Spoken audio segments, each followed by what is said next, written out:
Deuxième lettre de Pierre, chapitre 1, de Simon-Pierre, serviteur et apôtre de Jésus-Christ, à tous ceux qui ont reçu en partage la même foi précieuse que la nôtre, par la justice de notre Dieu et Sauveur Jésus-Christ. Que la grâce et la paix vous soient accordées de plus en plus par la connaissance de Dieu et de Jésus notre Seigneur. Sa puissance divine nous a donné tout ce qui contribue à la vie et à la piété en nous faisant connaître celui qui nous a appelés par sa propre gloire et par sa vertu.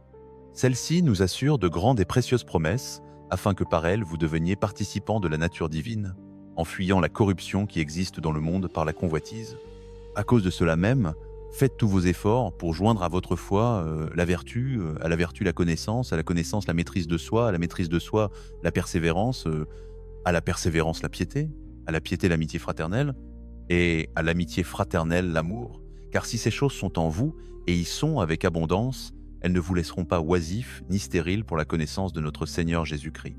Mais celui en qui ces choses ne sont point est aveugle, il a la vue courte, et il a oublié la purification de ses anciens péchés. C'est pourquoi, frères, appliquez-vous d'autant plus à affermir votre vocation et votre élection, car en faisant cela, vous ne broncherez jamais. C'est ainsi, en effet, que l'entrée dans le royaume éternel de notre Seigneur et Sauveur Jésus-Christ vous sera pleinement accordée.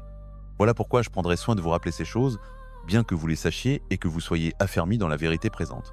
Et je regarde comme un devoir, aussi longtemps que je suis dans cette tente, de vous tenir en éveil par des avertissements, car je sais que je la quitterai subitement, ainsi que notre Seigneur Jésus-Christ me l'a fait connaître. Mais je ferai en sorte que, après mon départ, vous puissiez toujours vous souvenir de ces choses.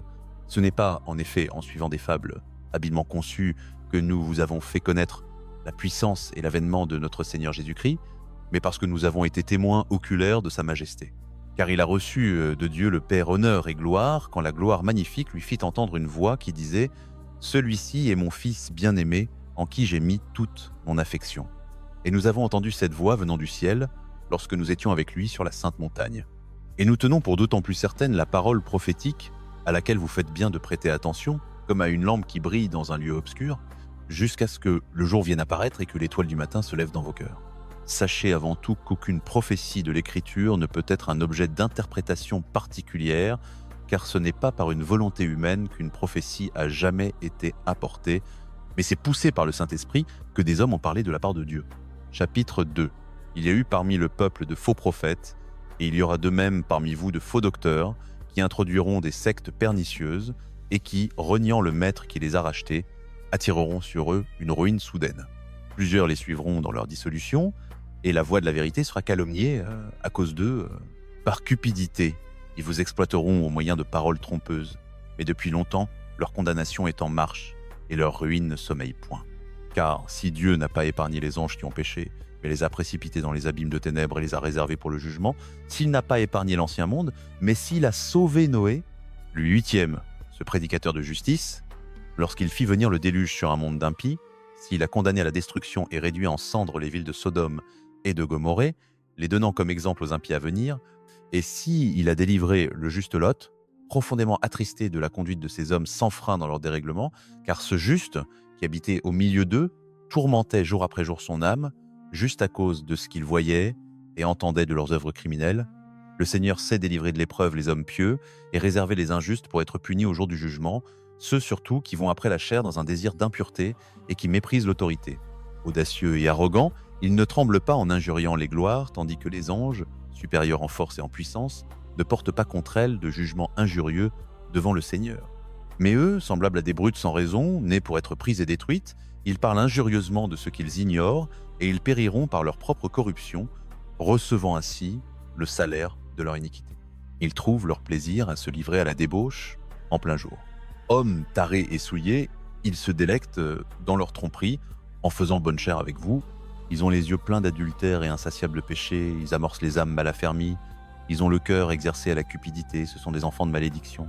Après avoir quitté le droit chemin, ils se sont égarés en suivant la voie de Balaam, fils de Béor, qui aima le salaire de l'iniquité, mais qui fut repris pour sa transgression. Une ânesse muette, faisant entendre une voix d'homme, arrêta la folie du prophète. Ces gens sont des sources sans eau, des nuées chassées par la tempête, et l'obscurité des ténèbres leur est réservée.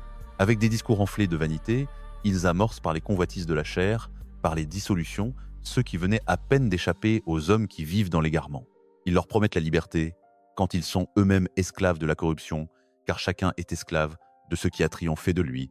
En effet, si, après s'être retirés des souillures du monde par la connaissance du Seigneur et Sauveur Jésus-Christ, ils s'y engagent de nouveau et sont vaincus, leur dernière condition est pire que la première.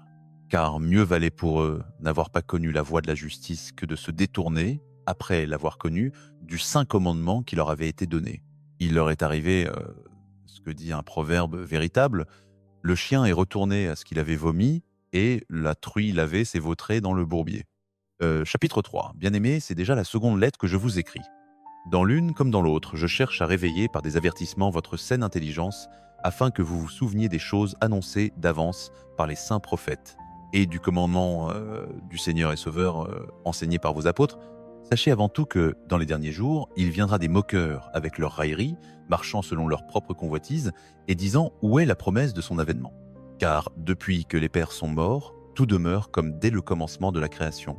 Ils veulent ignorer, en effet, que des cieux existèrent autrefois par la parole de Dieu, de même qu'une terre tirée de l'eau est formée au moyen de l'eau, et que, par ces choses, le monde d'alors périt, submergé par l'eau, tandis que, par la même parole, les cieux et la terre d'à présent sont gardés et réservés pour le feu, pour le jour du jugement et de la ruine des hommes impies. Mais il est une chose, bien-aimés, que vous ne devez pas ignorer, c'est que, devant le Seigneur, un jour est comme 1000 ans, et 1000 ans sont comme un jour. Le Seigneur ne tarde pas dans l'accomplissement de la promesse, comme quelques-uns le croient, mais il use de patience envers vous, ne voulant pas qu'aucun périsse, mais voulant que tous arrivent à la repentance. Le jour du Seigneur viendra comme un voleur. En ce jour-là, les cieux passeront avec fracas, les éléments embrasés se dissoudront, et la terre avec les œuvres qu'elle renferme sera consumée.